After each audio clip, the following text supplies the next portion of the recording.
So I made a small program. It took about 3 days. Some cool stuff. So over here I'm gonna type in, what was it, Gaslighting Birds? I think Gaslight Birds was the name. It's 30 FPS playing at one interval. Now it should load for a couple seconds.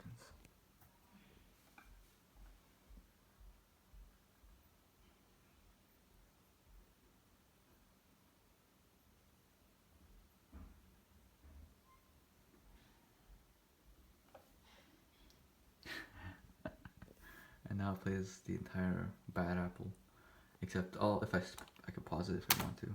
And if you look closely, there are gaslighting birds. There's a lot of gaslighting birds.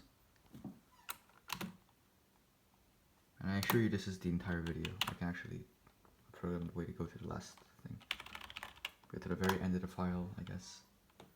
I can even go back. This is the end of the video. This is what it looks like. So yeah, it's pretty cool.